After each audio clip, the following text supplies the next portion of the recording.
Hi friends, அனைவருக்கும் வணக்கம். இது சந்துரு சிக்ஸர் யூடியூப் சேனல் உங்களை அன்போடு வரவேற்கிறது. இப்போ தான் நீங்கள் வந்து ஃபஸ்ட் டைம் நம்ம சேனலுக்கு வரீங்க அப்படின்னா மறக்காமல் நம்ம சேனலை சப்ஸ்கிரைப் பண்ணிக்கோங்க. பக்கத்துலேயே பெல் ஐக்கன் இருக்கும், அதையும் கிளிக் பண்ணிக்கங்க.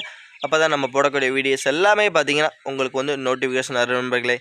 நம்ம இன்றைக்கி வீடியோவில் என்ன பார்க்க போகிறோம் அப்படின்னு வந்து பார்த்தீங்கன்னா, இந்தியா வர்சஸ் இங்கிலாந்து 5வது டெஸ்ட் மேட்ச்சில் வந்து பார்த்திங்கன்னா இங்கிலாந்தோட பிளேயிங் 11ல் 4 மாற்றங்களை வந்து இங்கிலாந்து டீம் வந்து கொண்டு வந்திருக்காங்க. அப்படி என்ன 4 மாற்றங்கள் கொண்டு வந்திருக்காங்கன்னு வந்து பார்த்திங்கன்னா, இந்தியன் டீமை இந்த சீரீஸ் ஃபுல்லாகவே அச்சுறுத்தின பென் ஸ்டோக்ஸ் அவரும் வந்து பார்த்திங்கன்னா இந்த 5வது டெஸ்ட் மேட்ச்சில் வந்து ரூல்ட் அவுட் ஆகுறாரு.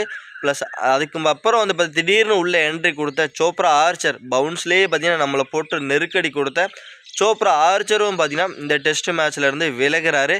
ஏன்னா வந்து பார்த்திங்கன்னா சோப்ரா ஆர்ச்சர் பென் ஸ்டோக்ஸ் 2 பேருமே இந்த டெஸ்ட் சீரீஸ் ஃபுல்லாக இந்தியாவுக்கு ஒரு பவுலிங்கில் ஒரு அச்சுறுத்தலாக இருந்திருக்காங்க.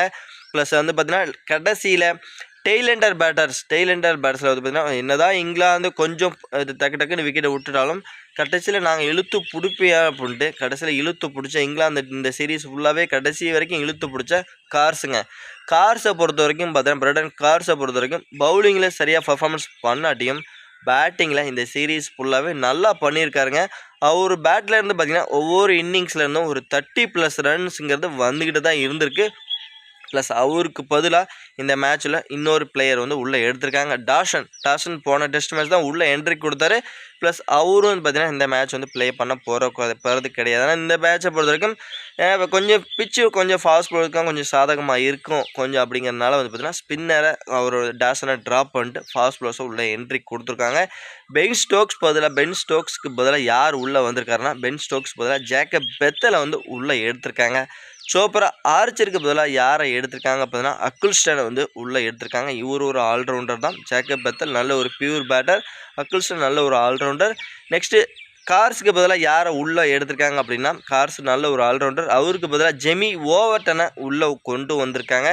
ப்ளஸ் டாசனுக்கு பதிலாக யாரை எடுத்திருக்காங்க அப்படின்னா ஜாஷ் டங்கை வந்து உள்ளே கொண்டு வந்திருக்காங்க. டங்கை பொறுத்த வரைக்கும் பார்த்தீங்கன்னா ஃபஸ்ட்டு 2 டெஸ்ட் மேட்ச்லேயே ப்ளே பண்ணியிருந்தார். ப்ளஸ் என்ன தான் அவரோட பவுலிங்கில் நல்லா பண்ணியிருந்தார். ப்ளஸ் ஆனால் ஃபஸ்ட்டு 2 டெஸ்ட்டில் பேட்டர்களை விக்கெட் எடுக்கல அவர். ப்ளஸ் வந்து டெய்லெண்டர் விக்கெட் தான் எடுத்தார், 4-5 விக்கெட் எடுத்தார். ப்ளஸ்ஸு மறுபடியும் உள்ளே கொண்டு வந்திருக்காங்க. என்ன நடக்குதுன்னு பார்ப்போம். இதுதான் ஃப்ரெண்ட்ஸ் இந்த இங்கிலாந்தோட பிளேயிங் 11ல் வந்து பார்த்திங்கன்னா 4 சேஞ்சஸை உள்ளே கொண்டு வந்திருக்காங்க. 4 பிளேயர் வந்து பார்த்திங்கன்னா வெளியில் போகிறாங்க, 4 பிளேயர் வந்து பார்த்திங்கன்னா உள்ளே வந்து இன்க்ளூட் ஆகிறாங்க. இந்த டெஸ்ட் மேட்சை பொறுத்த வரைக்கும் பார்த்திங்கன்னா ஒலி போப்பு தான் வந்து பார்த்திங்கன்னா லீட் பண்ண போகிறார். அவர் தான் கேப்டன்சி லீட் பண்ண போகிறார் பென் ஸ்டோக்ஸ் பதிலாக. இந்த மாதிரி பிளேயிங் 11ல் 4 சேஞ்சஸை கொண்டு வந்திருக்காங்க. இங்கிலாந்தை பொறுத்த வரைக்கும் இந்தியாவுக்கு இது ஒரு அட்வான்டேஜா இல்லை டிஸ்அட்வான்டேஜா அப்படிங்கிறது மறக்காமல் நம்மளோட கமெண்ட் செக்ஷனில் கமெண்ட் பண்ணுங்கள் நண்பர்களே. மறக்காமல் நம்மளோட Chandru sixer YouTube channel subscribe பண்ணிக்கங்க. பக்கத்தில் பெல் ஐக்கான் இருக்கும், அதையும் கிளிக் பண்ணிங்க. அப்போ தான் நம்ம போடக்கூடிய வீடியோஸ் எல்லாமே பார்த்திங்கன்னா உங்களுக்கு வந்து நோட்டிஃபிகேஷன் வரும். அது மட்டும் இல்லாமல் நம்ம சேனலை லைக் பண்ணாமல் நிறைய நண்பர்கள் வந்து பார்க்குறீங்க. அப்படி லைக் பண்ணிவிட்டு நம்மளை பார்த்திங்கன்னா நம்ம சேனலும் நிறைய நண்பர்களுக்கு ரெக்கமெண்ட் பண்ணும். ப்ளஸ் நம்ம சேனலும் கொஞ்சம் டெவலப் ஆகும். ப்ளஸ் உங்கள் ஆதரவை நம்ம சேனலுக்கு நம்ம வீடியோக்கு கொடுங்க. நம்ம வந்து நெக்ஸ்ட் வீடியோவில் பார்க்கலாம். Bye bye friends.